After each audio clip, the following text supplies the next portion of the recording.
Salut à tous, on se retrouve aujourd'hui pour parler du Real Madrid en ce samedi 12 février. Et aujourd'hui, c'est jour de match pour le Real Madrid qui joue cet après-midi à 16h15 du côté de Villarreal. C'est pour ça que je vais sortir la vidéo un peu plus tôt que d'habitude. Normalement, je sors une vidéo tous les jours du Barça et du Real Madrid, un jour sur deux, à 16h30. Donc là, ça sera en plein match. C'est pour ça que je vais essayer de la mettre début d'après-midi pour que vous ayez un petit peu d'infos avant cette rencontre très importante, cet après-midi. Et on peut voir que les joueurs du Real Madrid sont bien arrivés du côté de Villarreal. Ça date de hier soir. On peut voir Thibaut Courtois, Toni Kroos ou même Modric, les deux seront certainement titulaires.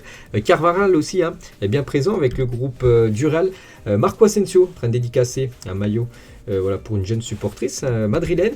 Et les photos de l'entraînement du jour, donc c'était hier bien sûr pour préparer ce match contre Villarreal. Donc voilà toutes les photos, tous les joueurs ont été présents hier à l'entraînement. Voilà, il s'est passé quand même beaucoup de choses. Voilà, il y a pas mal de mouvements on va dire dans l'effectif madrilène.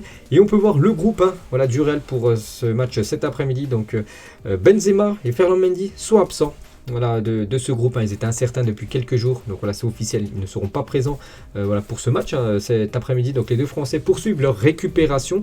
Et en conférence de presse hier, Ancelotti a affirmé qu'il ne prendrait aucun risque avec Benzema concernant le match de demain face à Villarreal surtout. Donc là il y a le match Villarreal qui est important bien sûr, mais il y a aussi un match très important mardi prochain, dans 4 jours, c'est ce match contre le Paris Saint-Germain. Donc c'est pour ça qu'il ne prend aucun risque avec Benzema, il préfère qu'il soit écarté pour ce match cet après-midi et qu'il soit présent mardi prochain contre cette équipe de Paris. Donc Benzema était bien à l'entraînement hier, mais à l'entraînement individuel, tout seul. Il s'est entraîné à Karim Benzema, où il a touché quelques fois le ballon. Il s'est entraîné une vingtaine de minutes. Il a fait quelques foulées, mais voilà, il ne peut pas encore s'entraîner avec l'effectif madrilène. Donc c'est pour ça que Ancelotti a préféré le mettre de repos en forfait. Donc c'est plutôt logique on va dire. Et Ancelotti ne prendra aucun risque avec Benzema. Mais si Karim joue finalement mardi contre le Paris Saint-Germain, c'est parce qu'il n'y a aucun risque. Ça veut dire si vraiment il joue, c'est qu'il est à 100% Benzema. Et Benzema sera bien à Paris d'après l'entraîneur du Real Madrid, puisqu'Ancelotti confirme que Benzema sera disponible contre le PSG. Donc c'est une vidéo en fait. Voilà, j'ai pris un screenshot. Donc en gros, la journaliste lui pose une question par rapport à Benzema, est-ce qu'il sera présent à Paris, et il a dit oui. Voilà, donc c'est officiel on peut dire, si Ancelotti le dit, normalement il devrait être bien là dans 4 jours du côté de Paris pour ce match de Ligue des Champions. Et l'entourage de Benzema affirme que Karim meurt d'envie de jouer contre le Paris Saint-Germain et va tout faire pour y arriver. Donc encore du repos, bonne récupération pour Karim Benzema, et en espérant qu'il soit là parce que c'est un joueur très important bien sûr de l'équipe. N'oubliez pas qu'il y a un Real Madrid avec et sans Karim Benzema, et c'est pas le même Real Madrid. Et depuis le 4 décembre dernier et son pépin physique contre Elche, Benzema n'a joué que 9 matchs sur 14 pour le Real Madrid, 5 en intégralité et seulement 52% des minutes possibles. Donc voilà, c'est moyen. Mais voilà, à cause de toutes ces blessures, il peine à enchaîner les matchs, Benzema. Donc bien loin des 93% qu'il a pu jouer lors des 3 premiers mois où il n'avait aucune blessure, où vraiment il était impressionnant. Et là, vraiment, c'est un petit peu plus compliqué pour Benzema, surtout à cause des blessures. Et Ancelotti, il reçoit quand même pas mal de critiques à cause de sa gestion de Karim Benzema. On lui reproche de ne lui pas laisser assez de repos, d'où sa blessure. Voilà, c'est pour ça qu'il traîne un peu cette blessure depuis quelques semaines, Benzema, parce que Ancelotti sait que c'est vraiment une pièce très importante qui doit souvent faire confiance à Benzema, le faire jouer. Voilà, à force d'enchaîner les matchs, tu le payes. On peut le voir maintenant avec le cas Karim Benzema. Et Benzema sur Instagram continue, tu devras, donc toujours à l'entraînement. Donc là, il est en mode salle. Benzema tout seul, on peut voir dans la salle d'entraînement, enfin de musculation, on va dire, du Real Madrid. Donc il se prête être prêt bien sûr pour ce gros match de Ligue des Champions dans quelques jours. Et Ancelotti toujours en conférence de presse hier, donc en plus de Benzema, Ferland Mendy devrait faire son retour mardi face au Paris Saint-Germain. Donc voilà, les deux sont forfaits, les deux Français cet après-midi, mais ils devraient être bien présents mardi en LDC. Toujours avec Ancelotti, toujours avec sa conférence de presse, nous attendons à un match difficile contre Villarreal. Comme toujours, mais notre confiance est élevée, nous espérons repartir avec un bon résultat. C'est vrai que le Real Madrid, lors des 4 derniers matchs à l'extérieur du côté de Villarreal, aucune victoire, il n'y a aussi aucune défaite, c'est 4 fois 4 matchs nuls. Donc voilà les résultats, il y a toujours des buts entre le Villarreal et l'équipe du Real. Donc voilà, c'est un match compliqué pour les Madrilènes, casser cette mauvaise, je sais pas si c'est une mauvaise série parce que c'est pas perdre à l'extérieur, c'est quand même plutôt pas mal, mais voilà, le Real doit s'imposer cet après-midi du côté de Villarreal, bien préparé le déplacement après du côté de Paris. Et toujours avec Ancelotti, quelques autres déclarations. Dit que je ne fais pas de rotation. J'ai fait des rotations parfois forcées, mais la plupart des joueurs ont joué. Ce que je n'ai pas fait, ce sont les rotations dues à la fatigue, car je n'ai pas estimé que l'équipe était fatiguée. Il a aussi dit à Vini à un mois de janvier très exigeant. Cette semaine de repos a été bénéfique pour lui et je pense qu'il va pouvoir retrouver son meilleur niveau maintenant. Il parle aussi de sa relation avec Gareth Bale. Donc elle est très bonne, il s'entraîne très bien. Il n'a pas joué les derniers matchs car il n'était pas à 100%, mais maintenant il est prêt à jouer. Donc on pourrait peut-être voir un Gareth Bale cet après-midi. Le match le plus important à l'heure actuelle est celui de cet après-midi. Donc là il dit demain, hier il est en conférence de presse. Bref, la Liga est très compétitive et je mettrai la meilleure équipe possible. Ensuite, comme je l'ai dit, nous aurons du temps de nous reposer pour aligner le meilleur 11 possible face au Paris Saint-Germain mardi soir. Il parle de Mendy est indisponible pour le match de Villarreal, mais il devrait être présent pour affronter le PSG. Donc il a dit de ses propres mots. Luka Jovic se sent beaucoup mieux. Il a des chances de jouer cet après-midi avec l'absence de Benzema. Cela dépend si nous avons plus besoin d'un attaquant ou d'un joueur nous permettant d'avoir plus de possession. Parce que souvent, il joue avec un faux numéro 9. Il peut mettre par exemple Isco qui a joué ce rôle lors du dernier match en faux numéro 9. Nous pensons à la santé de Benzema. S'il y a un risque, nous ne le laisserons pas jouer. Mais nous avons 4 jours pour évaluer la situation. Mais si Benzema joue contre le Paris Saint-Germain, ça sera parce que cela ne représente aucun risque. Donc ça, on a déjà parlé avant. Benzema, de très bonnes sensations. Nous prendrons une décision lundi ou mardi quand il reprendra l'entraînement avec le groupe. Pour savoir vraiment si c'est officiel, s'il est bien dans le groupe du Real. Et Villarreal est en train de faire de très belles choses. Ce sera un match difficile, mais nous sommes confiants. Donc voilà, toutes les déclarations fortes de Ancelotti hier en conférence de presse pour voilà, ce match contre Villarreal. Et un peu la santé des joueurs en parlant particulièrement de Benzema. Et Unai Emery, lui, coach de Villarreal, adversaire cet après-midi du Real. Nous sommes ambitieux pour ce match, nous voulons voir comment nous nous comportons face à un adversaire comme le Real Madrid, un rival qui est en tête de la Liga, qui semble fort et qui sait qu'il sera confronté à un match exigeant. Il parle par exemple aussi de Vini. Vini est difficile à marquer à cause de sa vitesse et de ses dribbles. Il a trouvé ce qui lui manquait, l'efficacité. C'est un joueur complet et difficile à arrêter. Ensemble, on va essayer de faire un bon travail défensif pour qu'ils ne se sentent pas à l'aise. Et il dit aussi, nous respectons le Real Madrid et je m'attends donc à un match équilibré. Chaque équipe va essayer de prendre le contrôle du match. Nous devrons être concentrés et être intelligents afin de repérer que nous pourrons aller les chercher. Donc voilà les déclarations du coach Unai Emery, coach bien sûr de cette équipe de Villarreal. N'oubliez pas que Villarreal toujours qualifié en Ligue des Champions. Donc voilà, c'est quand même un gros morceau pour l'équipe du Real. Et Alberto Moreno, donc défenseur de Villarreal, l'a dit, ça sera un match compliqué contre le Real Madrid. Mangeons à domicile, nous sommes convaincus que nous pouvons faire un grand match. On est dans une bonne période, on est capable de rivaliser avec eux, mais notre concentration devrait être maximale et surtout faire aucune erreur, sinon on va le payer cash face à cette équipe madrilène. Il parle aussi de Benzema et Vini, ce sont ceux qui font la différence à Madrid. Sans Benzema, Madrid perd sa référence en attaque. Bien sûr, c'est mieux s'il n'est pas présent, mais si vous sous-estimez Madrid et pensez que vous pouvez les battre, ils vous le font payer. Donc voilà les déclarations bien sûr pour ce gros match cet après-midi de Liga. Et côté Villarreal, n'oubliez pas que l'attaquant vedette Gérard Moreno est absent du match contre le Real Madrid après avoir subi une blessure musculaire. Donc côté Real Madrid, absence de Benzema et l'autre grand neuf en face, Moreno. Donc ça c'est une mauvaise nouvelle pour l'équipe de Villarreal. Et l'équipe de Séville a joué hier un match de Liga et Séville met surtout la pression au Real Madrid parce que Séville hier soir s'est imposé 2-0 contre Elche, ce qui veut dire que l'équipe de Séville revient à 3 points du Real Madrid. Il y avait 6 points avant la rencontre hier, donc 3 points. C'est pour ça que le Real faudrait s'imposer cet après-midi pour reprendre ses 6 points d'avance sur son dauphin actuellement. L'équipe de Séville, on peut voir que c'est Sanchez Martinez qui arbitrera le match cet après-midi en Liga. Le programme du Real, donc Villarreal, on en a beaucoup parlé juste avant. Le mardi, bien sûr, ce match de Ligue des Champions, PSG, Real Madrid. Et les unes des journaux en Espagne, ça commence vraiment à parler de cette rencontre. Répétition avant la Ligue des Champions. Gros rendez-vous au stade de Villarreal pour le 150e match de Vini Junior cet après-midi. Optimiste pour Benzema avant le match contre le PSG. Et l'effet Vini, c'est qu'il fait les unes de Marca et As. Aujourd'hui, le Brésilien fait son retour contre Villarreal pour un match qui s'annonce passionnant, bien qu'étant orphelin de numéro 9 avec les absences de Benzema et Gérard Moreno. Et Vini a toujours avec le crack brésilien, quelques déclarations de sa part. Ancelotti est un grand entraîneur qui a remporté de nombreux titres. Il est très strict, il aime les jeunes joueurs. Il nous parle beaucoup, nous fait confiance et nous donne de la confiance dont nous avons besoin. Il parle aussi de sa progression. Je pense que j'ai beaucoup progressé. J'aime apprendre des grands joueurs qui jouent au Real Madrid et j'ai encore beaucoup de temps pour m'améliorer car je suis encore jeune. Je suis très content car tout le monde ici essaie de m'aider à devenir meilleur. C'est que cette saison, on peut voir qu'il a passé un cap quand même. Vini Junior, il parle aussi de sa relation spéciale avec Benzema. Benzema me donne des conseils.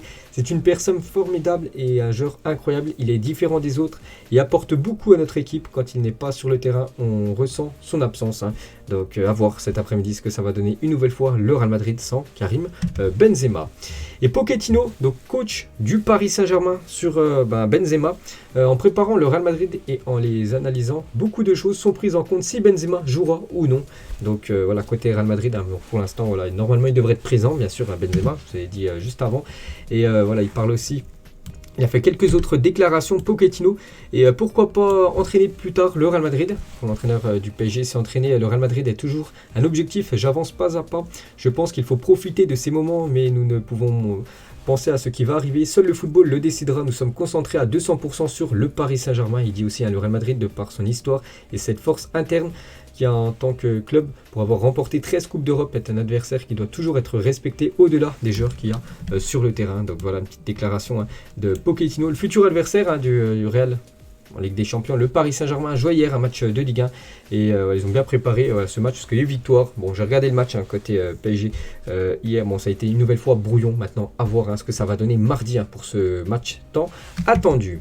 Et Alexandre Ruiz, donc ancien consultant sur Bein Sport, il a dit: pour moi le Real Madrid est favori pour cette double confrontation. Si on fait une comparaison ligne par ligne, il est favori le gardien, la défense et le milieu de terrain de manière globale. Avantage pour Madrid pour cette double confrontation, ce 8e de finale de Champions League.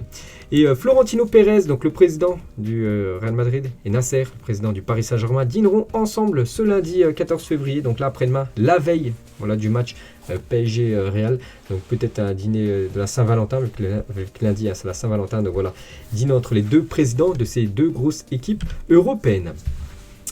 On va souhaiter un joyeux anniversaire car hier, André Lunan a fêté ses 23 ans, le deuxième gardien du Real, gardien ukrainien qui joue peu, vu que c'est souvent Thibaut Courtois. Donc bon anniversaire à lui. On va féliciter Luka Modric qui a reçu son trophée du joueur du mois de janvier. Pour le Real, ça simplement mérité.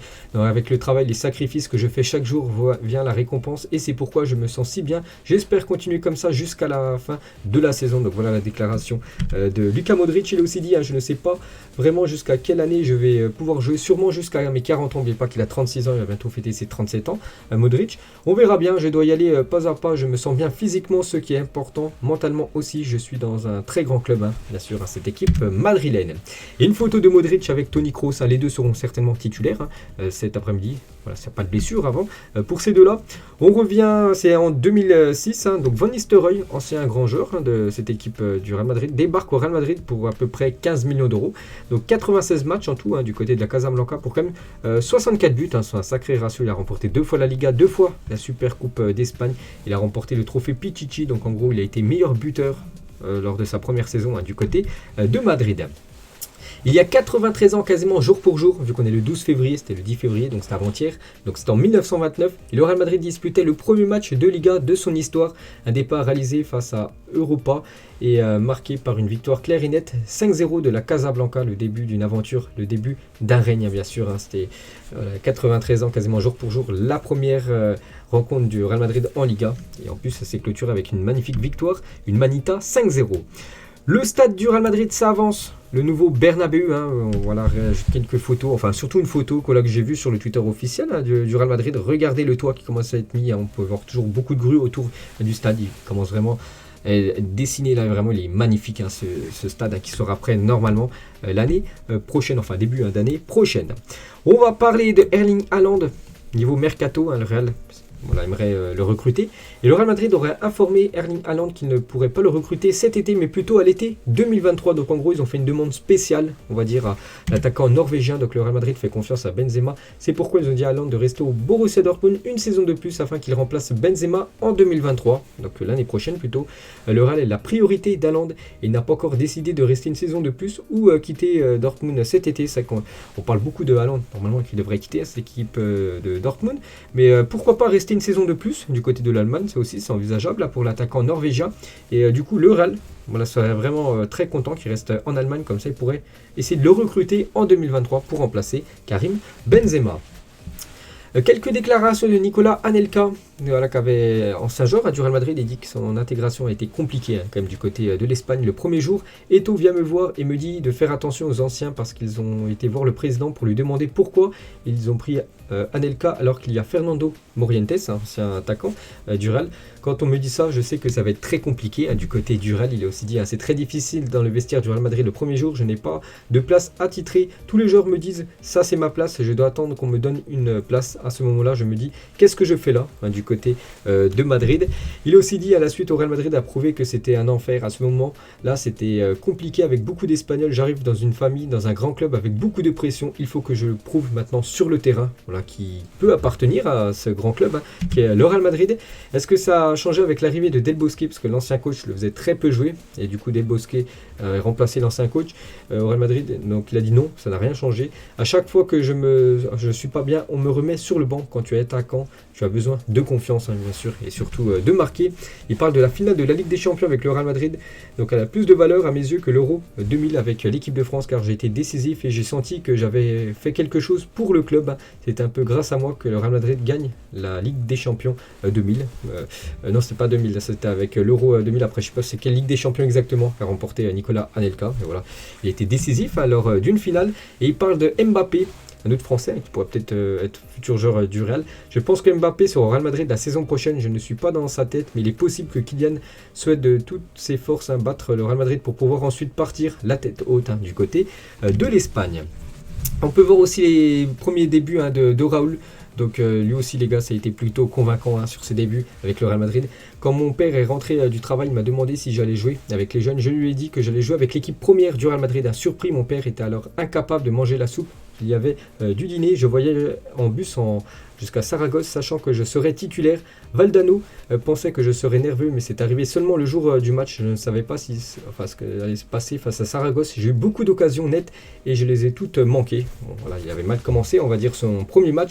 Je pensais qu'il n'allait pas m'accorder une autre chance, en parlant bien sûr du coach. Heureusement, ils ont continué à me faire confiance. Et lors du match suivant contre l'Atlético de Madrid de Santiago Bernabéu, j'ai réussi à marquer. Et après, bien sûr, on connaît la suite de Raúl, son aventure du côté du Real Madrid, c'est tout simplement une légende. La veste et le maillot d'entraînement du Real Madrid pour la saison 2022-2023. Donc voilà le polo et le maillot et bien sûr la veste Real Madrid. N'oubliez pas que hier soir, il y a eu la première de la légende Blanca. Et on peut voir voilà, par exemple Iker Casillas. Voilà, regardez cette avant-première de ce documentaire sur Amazon Prime voilà, concernant toute l'histoire du Real Madrid. Il y avait aussi Marcelo bien sûr qui était présent avec sa femme. L'équipe féminine du Real Madrid affrontera Al-Lama, donc c'est une équipe de 2e division en 8e de finale de Coupe de la Reine, donc on a le futur adversaire de cette équipe madrilène. Et on finit aujourd'hui, donc juste une photo de Cristiano Ronaldo, regardez cette stat, 17 buts en 11 matchs lors d'une saison de Ligue des Champions, le meilleur buteur de l'histoire du Real Madrid, Cristiano Ronaldo. Donc voilà les gars, j'ai fait le tour à côté Real Madrid, on se retrouve soit demain, voilà, si je parle du match, ou soit lundi les gars pour la prochaine vidéo, je verrai. Donc bonne journée à vous, bon samedi à vous, bon match. Voilà, on espère une victoire du Real Madrid et à plus tard.